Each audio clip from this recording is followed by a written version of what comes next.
Continuamos con el siguiente tema de esta quinta unidad. Vamos a ver lo que son las fuerzas de fricción. Ya vimos en el anterior, vimos lo que era una fuerza, el tipo de fuerzas que existían de contacto, y la de largo alcance, que era la de la gravedad. Vimos además las leyes de Newton, la primera que es la de la inercia, que nos dice que un cuerpo va a permanecer en reposo o en movimiento con velocidad constante si no actúan fuerzas sobre él, o si la sumatoria de todas las fuerzas, la fuerza neta, es igual a cero. También vimos la tercera ley de Newton, que hace que las fuerzas siempre actúan en par, y una fuerza de acción y una de reacción. Y por último, la segunda ley de Newton. Esta segunda ley de Newton nos decía que cuando la sumatoria de todas las fuerzas que actúan sobre un objeto es diferente de cero, él te va a acelerar constantemente, y que la aceleración es en dirección de la fuerza neta. Entonces, ahora vamos a pasar a lo que son las fuerzas de fricción. Las fuerzas de fricción, como ya vimos un poco igual en la introducción del pasado, es una fuerza de oposición en movimiento. Vamos a ver cómo interactúan, lo que es, y cómo calcularlas. Entonces comenzamos con este tema. Bien, fricción primero. Sabemos que cuando un objeto está en movimiento, ya sea sobre una superficie o un medio viscoso, como el aire o agua, existe una resistencia al movimiento, porque el objeto interactúa con su entorno. Esto del aire, si recuerdan bien el movimiento de caída libre, ahí suponíamos que no existía una resistencia del aire. Esto es porque así es más sencillo, resolvíamos, era un caso idealizado de los problemas. Si decidiéramos interactuar con el aire, entonces ya existiría una fuerza de fricción que provocaría que el movimiento cambiara algo. Entonces, siempre que el objeto esté interactuando con su entorno, va a existir una fuerza de fricción. La fricción va a depender del entorno como tal. Entonces, a esta resistencia se llama fuerza de fricción. Estas fuerzas son bastante importantes en la vida cotidiana, ya que nos permite que caminemos, corramos y, por ejemplo, son necesarias en el movimiento de los vehículos. Si no existiera esta fuerza de fricción, pues entonces no podrían rodar las llantas, no podríamos nosotros detenernos al caminar, no podríamos correr porque nos deslizaríamos totalmente, el vehículo se deslizaría, nosotros nos deslizaríamos, etcétera, etcétera. Entonces, por eso las fuerzas de fricción son importantes en nuestra vida cotidiana. Bien, entonces, existen dos fuerzas de fricción, la cinética y la estática. Vemos que si nosotros nos imaginamos de mover una caja pesada con libros por el piso, no lo lograremos si no aplicamos cierta fuerza mínima.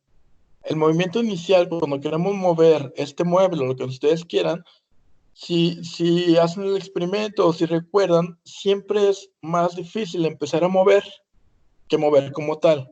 Esto es porque existen dos fuerzas de fricción del objeto, la cinética y la estática. Entonces, luego ya de que movamos la caja, ya que la empezamos a mover, ahora sí podemos mantener el movimiento con mayor fuerza de la que necesitamos inicialmente. El empujón inicial es mucho mayor que el movimiento o el empujón que damos constantemente una vez que empieza a mover. ¿Qué pasa además si nosotros aligeramos la carga? Entonces necesitaríamos aún menor fuerza del objeto, menor fuerza aplicada sobre el objeto para empezar a moverlo. Entonces, ¿qué podemos afirmar? ¿Qué podemos afirmar en general sobre este comportamiento? Vamos a ver las conclusiones. Vemos que el movimiento inicial es más complicado que el movimiento una vez que ya se empieza a desplazar nuestro objeto, y además que para objetos más pesados es más difícil moverlos. Bien, entonces primero, cuando un objeto descansa o se desliza sobre una superficie, podemos representar la fuerza del contacto de la superficie que la superficie ejerce sobre el cuerpo en términos de las componentes de la fuerza perpendiculares y paralelas, como en la figura 1. Entonces, hay dos fuerzas que nos están impidiendo o nos están haciendo más difícil el movimiento inicial o el movimiento constante del objeto. El primero está dado por cuánto pesa el objeto. Sí, como ya habíamos visto, tenemos una fuerza normal. La fuerza normal está dado porque el objeto está en contacto con la superficie. Entonces, lo que vimos en el enunciado anterior, ¿qué pasa si nosotros quitamos libros de nuestro mueble?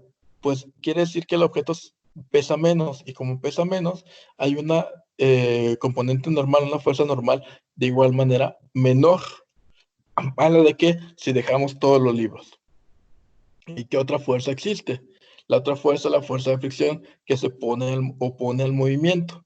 Entonces, estas dos fuerzas son las componentes de una fuerza de contacto. Tenemos una fuerza de contacto que se divide en la fuerza normal, la componente N de la fuerza normal, y la componente F, que es la fuerza de fricción. Entonces, cuando nosotros queremos mover un objeto que está en contacto con el suelo, pues nos vamos a topar con que vamos a batallar en empezar a moverlo debido a que existe una fuerza de fricción y una fuerza normal. Entonces, el vector componente perpendicular, ya habíamos dicho, es la fuerza normal, que está dada por la superficie sobre el objeto, y es perpendicular a la superficie, y el otro, que es el paralelo a la superficie, y perpendicular a n, como ya habíamos dicho también anteriormente, y le llamamos fuerza de fricción, en este caso F minúscula. Si la superficie no tiene fricción, entonces será cero, pero habrá todavía una fuerza normal.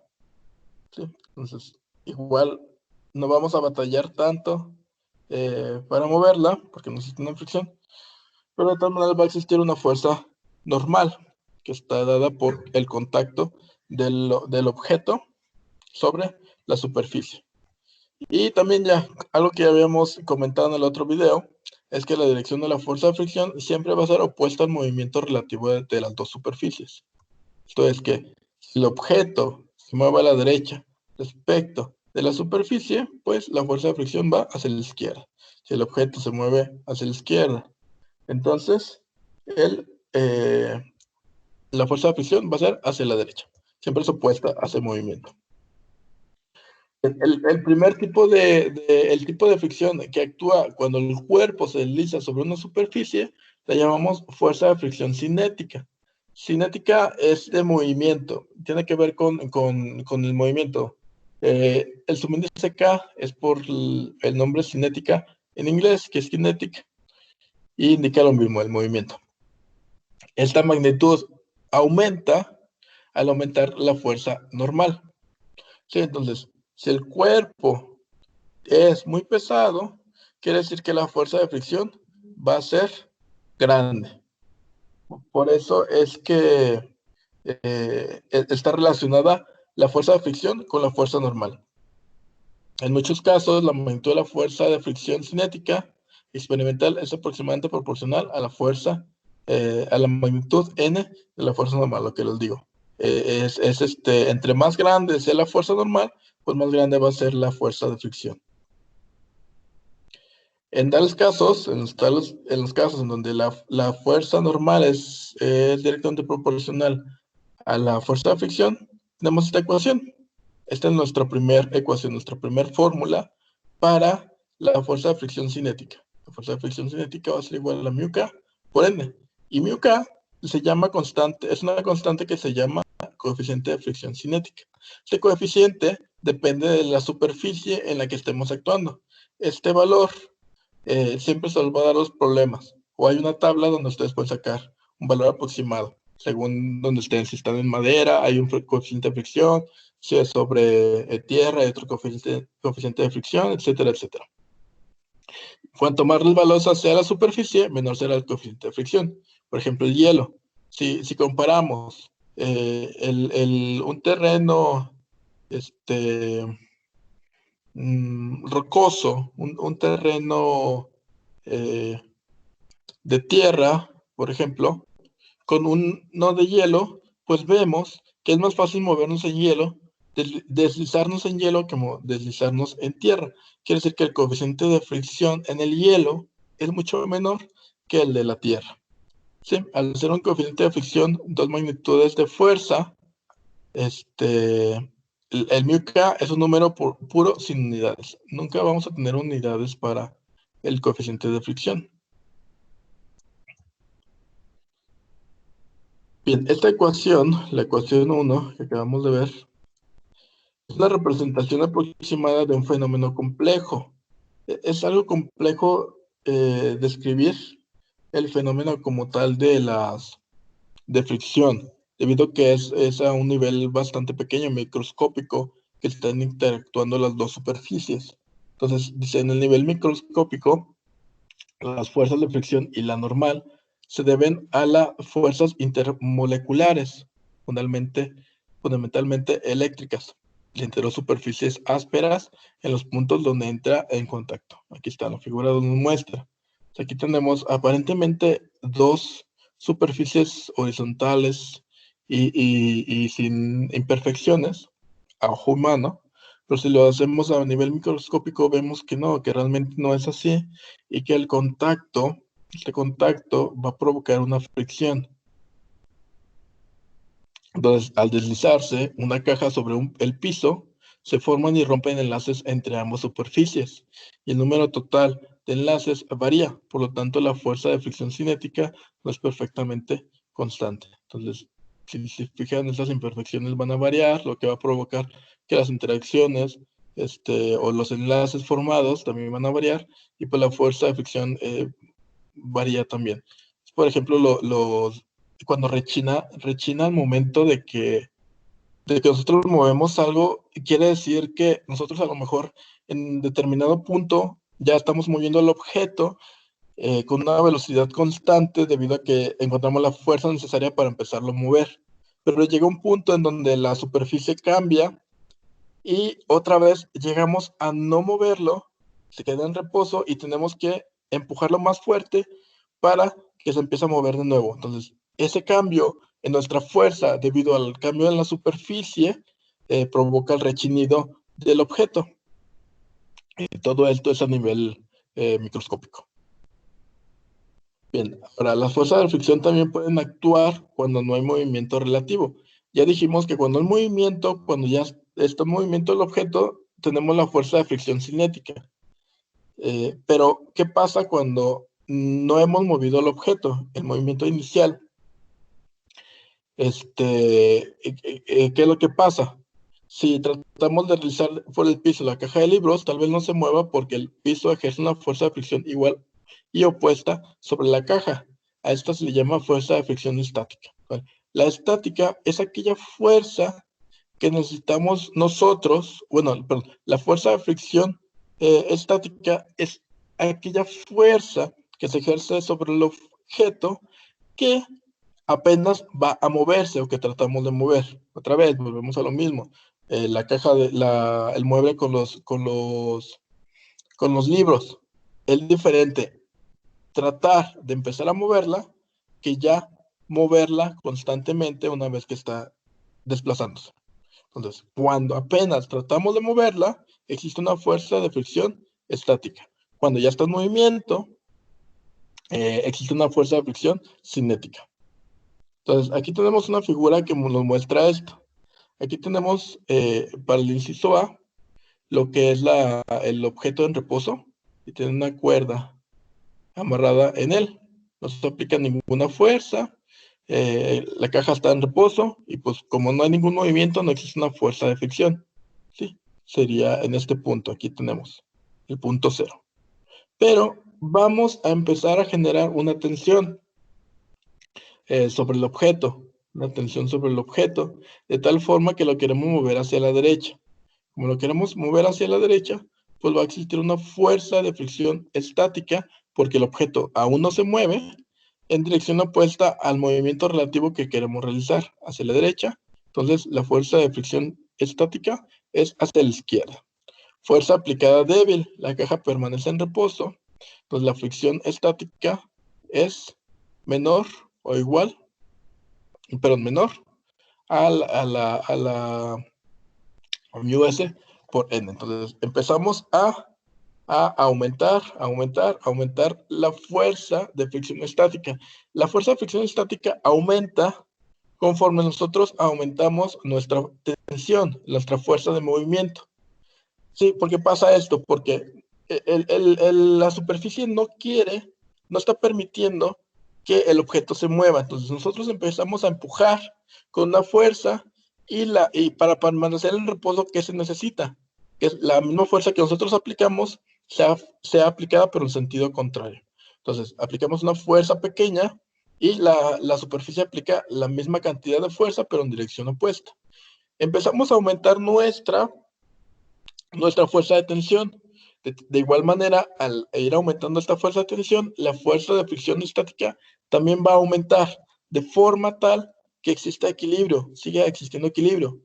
Pero esta fuerza de fricción estática no es infinita, no va a llegar a un punto, tiene un punto límite en el que ya vamos a poder nosotros por fin romper el equilibrio y empezar a mover el objeto. Entonces, esta gráfica, esta línea, esta recta, lo que nos indica es cómo la fuerza de fricción estática empieza a aumentar conforme nosotros aumentamos la tensión. Aumenta. ¿Hasta cuándo? Hasta que llegamos al máximo de la fuerza de fricción estática. En el momento en el que nosotros llegamos al máximo de la fricción estática, ya no puede aumentar más esta y empezamos a moverlo. Y ya no existe, ya en el movimiento ya no hay una fricción estática, sino una fricción cinética. Entonces, aumentamos nuestra fuerza, la tensión, llegamos al punto máximo de la fricción estática y baja la fricción estática a una fricción cinética. Y ya, como habíamos dicho, debido a los enlaces, a las imperfecciones de las superficies, pues esta fricción cinética pues aumenta y disminuye, pero no la gran cosa como lo fue la fricción estática. En este punto, todo este lapso de tiempo que se ve aquí es ya cuando el objeto está en movimiento. Nosotros ya empezamos a mover el objeto con una tensión relativamente constante. El objeto ya está en movimiento, lo movemos hacia la derecha y existe una fricción cinética. Entonces, estos primeros, bueno, el B y el C nos indican lo que es la fricción estática. La fricción estática es cuando el objeto no se encuentra en movimiento y la fricción estática aumenta hasta un punto máximo. Una vez que llegamos a ese punto máximo, que ya llegamos que nuestra tensión, nuestra fuerza ya llega a ese punto, al punto máximo de la fricción estática, pues el objeto ya empieza a moverse y ahora interactuamos con la fricción cinética, no la estática. Todo esto viene aquí explicado. De cada uno de estos vemos cómo la fuerza normal para el inciso A es igual al peso. Vemos que solo existen dos fuerzas, N y W son opuestas, entonces hay reposo, hay equilibrio, N menos W igual a 0, por tanto N es igual a W, lo que nos indica esto. Por la caja, y cuando atamos ya la cuerda y aumentamos la tensión T en la cuerda, la caja no se va a mover, porque al aumentar T, la fuerza de fricción estática también aumenta, lo que ya decía, y su magnitud se mantiene igual a T. Siempre la fuerza de fricción estática va a ser igual a la tensión o a la fuerza que estemos aplicando, de forma que haya equilibrio, que no haya un movimiento, ¿sí? Que se quede en equilibrio, que se quede en reposo el objeto. Aumentamos T, aumenta Fs. En algún momento T se vuelve mayor que la fuerza de fricción estática máxima que la superficie puede ejercer. Entonces, nosotros aumentamos la tensión, la fuerza de fricción estática de igual manera empieza a aumentar, pero va a llegar un punto en el que nuestra tensión va a ser mayor que la fuerza de fricción estática máxima. Entonces, en ese punto, la caja se suelta de la superficie. Esta ya puede romper ahora sí la tensión, la interacción entre las moléculas de la superficie y la caja, y comienza a deslizarse. Entonces, hagan el experimento de empujar algo pesado. Al principio es difícil. ¿Por qué? Porque la fuerza que nosotros aplicamos es la misma fuerza de fricción estática que está generando la superficie sobre el objeto, y llega un punto en el que nosotros ya podemos mover el objeto. En ese punto ya rompimos lo que es la fuerza de fricción estática máxima y empieza a moverse o deslizarse el objeto. La figura 13 muestra cuando T tiene el valor crítico. El valor crítico es cuando ya rompemos este valor, el Fs máximo. Si T excede dicho valor, la caja ya no estará en equilibrio. Ya se rompió el equilibrio, tenemos una mayor fuerza, aplicamos una mayor fuerza que la fuerza aplicada por la superficie sobre el objeto, y entonces ya empieza a moverse.